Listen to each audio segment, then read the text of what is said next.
some of them needed to go for medical treatment, and there were other personal reasons why they needed to cross the border.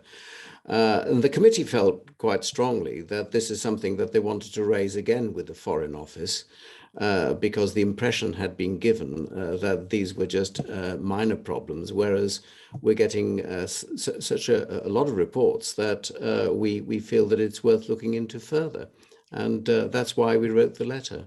When you say impressions given, what exactly do you mean? What type of impression were you given and by whom? Well, the minister, when he was asked about this issue by me, in fact, indicated that there were sometimes problems at borders, but that there was no, if you like, systemic problem at the border. We had a number of emails afterwards from British residents in Gibraltar, which indicated that there was apparently a significant problem, so that people who were the holders of blue ID cards simply could not get across. And this is why we wanted to pursue the matter further. And in fact, the committee is now considering actually visiting Gibraltar to view the problem for ourselves. Committees describe this as a concerning change at the border. It says it prompts serious questions about the timing of the change in approach and the delay in a UK-EU agreement on Gibraltar being reached. What exactly does the committee mean by serious questions? Well, we feel that it's very important that there should be a fluid border between Gibraltar and Spain, not just for the citizens of Gibraltar or British citizens living in Gibraltar, but also, of course, for the 12,000 or so Spanish workers who cross over the border into Gibraltar every day. This is for the mutual benefit of Gibraltar, its residents, and Spain.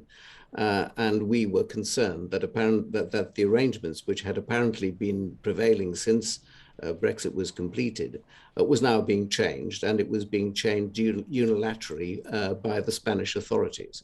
And we regarded this as a matter of concern. We had hoped, in fact, that the negotiations would be concluded by the end of last year. And of course, they're not. We're now almost halfway through this year, and the negotiations are apparently continuing. We're very supportive of the Gibraltarian position. We had evidence from Mr. Picardo, the chief minister, in November last year, when he told us what the negotiating stance was. We're supportive of that, but we really feel that the negotiation should be completed as soon as possible. You mentioned the committee might consider visiting Gibraltar to see the situation at the border yourselves. What would be the threshold for doing that?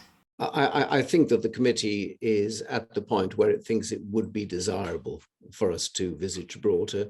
We'd like to see what the practical issues are at the border, and also, of course, to speak to local stakeholders about other issues that may have arisen.